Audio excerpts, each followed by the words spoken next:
The live TV, सच सबसे आगे। नमस्कार, मैं हर्षिता सिंह और आप देख रहे हैं the live TV.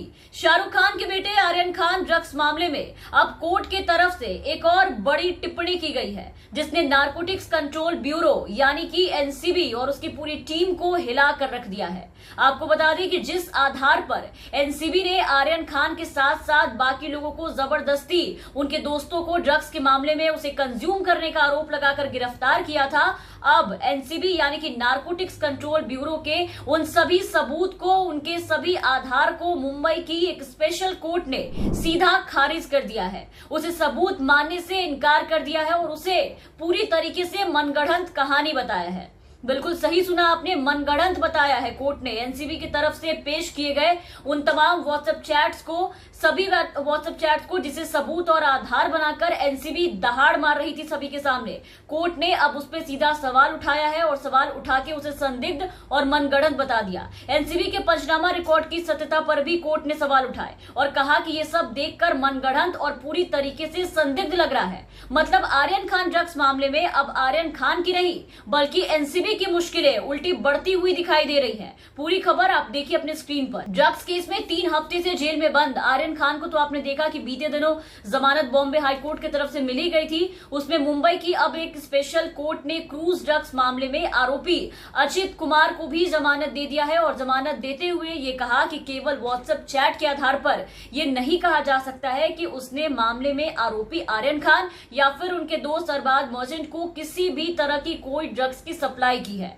Aryan Khan drugs case में मामले में कोर्ट ने एनसीबी की कार्रवाई को लेकर के बिल्कुल तल्ख टिप्पणी की है। ये न्यायालय ने साफ कहा है कि एनसीबी का पंचनामा जो रिकॉर्ड है उनका, वो पूरी तरीके से मनगढ़ंत और संदिग्ध प्रतीत होता है। अदालत ने यह साफ किया कि व्हाट्सएप चैट के आधार पर आप एनसीबी जो है ये दावा नहीं कर सकती है कि वो कोई ड्रग सप्लायर है अचित कुमार। भाई क्रूज ड्रग्स केस मामले में स्पेशल अदालत जो है उसने इस मामले में आरोपी अचित कुमार को इसको आधार न मानते हुए जमानत देते हुए कहा कि आर्यन खान से व्हाट्सएप चैट के अलावा अचित कुमार की ऐसी कोई भी गतिविधियां सामने नहीं आई, ऐसी गतिविधियों में शामिल होने का कोई सबूत नहीं है जिससे कुछ उसके खिलाफ साबित हो सके। और इसी के साथ अचित कुमार को वहां से जमानत दे दी गई और फिर सवाल उल्टा सवाल उठाने वालों पर ही उठने लगे। एक तो पहले से ही इस केस में आप देख रहे हैं कि जेल भेजने वालों की नौबत जेल जाने की आ चुकी है और अब उनके साथ साथ इस मामले में कार्रवाई कर रही पूरी टीम पर सवाल उठते जा रहे हैं लोगों के द्वारा और अब कोर्ट के द्वारा। सुनवाई के बाद अदालत ने अपने विस्तृत आदेश यानी कि पूरे डिस्क्रिप्शन में एनसीबी को आदेश दिया, जिसकी कॉपी कल मिली जो सामने आई है वो हम आपको बता रहे हैं। उसमें अदालत ने एनसीबी के पंचनामा रिकॉर्ड की जो सत्यता है उस पर सवाल खड़े किए।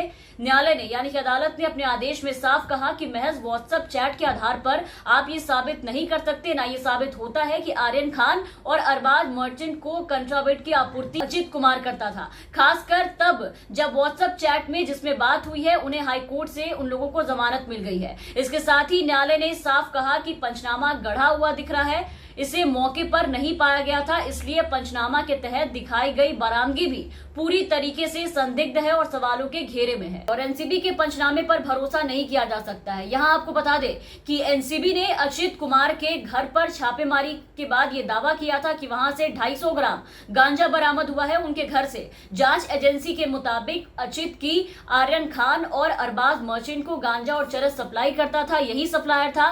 काफी जोर दिया एनसीबी और उनके जोनल डायरेक्टर समीर वानखेड़े जी ने आर्यन खान और इन सबको पूरी तरीके से गलत साबित करने को, इन्हें बात करके कैसे भी गलत बता करके बेल ना देने को बहुत कोशिश की, लेकिन ना ही आर्यन खान को गलत साबित कर पाए और अब तक ना ही इसे, जिसे ये ड्रग्स का बहुत बड़ा सप्लायर बता रहे थे। इनके कोई भी ड्रग्स कनेक्शन सामने नहीं आए हैं कि उस दिन इन्होंने कोई भी ड्रग्स दिया या किसी ने कंज्यूम किया। लेकिन हाँ, यहाँ गौर करने वाली बात है कि उल्टा समीर वानखेड़े जी जो काफी ईमानदार ऑफिसर है उन पर एक शख्स से कनेक्शन पर सवाल जरूर उठ गए जिसे ड्रग्स का बहुत बड़ा तस्कर बताया जा रहा था।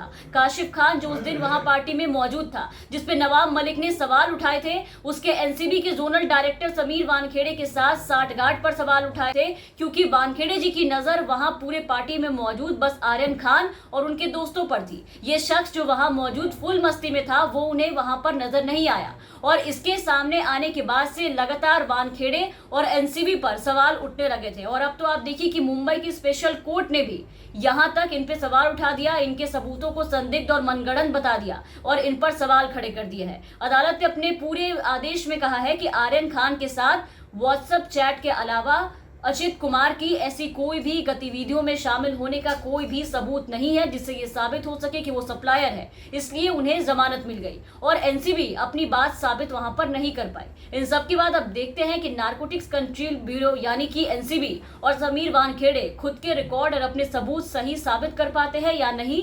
सब इसका बेसब्री से इंतजार कर रहे हैं। फिलहाल के इस वीडियो में बस इतना ही। तमाम खबरों और अपडेट्स के लिए आप बने रहे द लाइव टीवी के साथ। चैनल पर नए हैं तो चैनल को सब्सक्राइब कर ले, साथ ही बेल आइकन दबा दे ताकि हम आपको हर खबरों से अपडेट रख सके। धन्यवाद। द लाइव टीवी, सच सबसे आगे।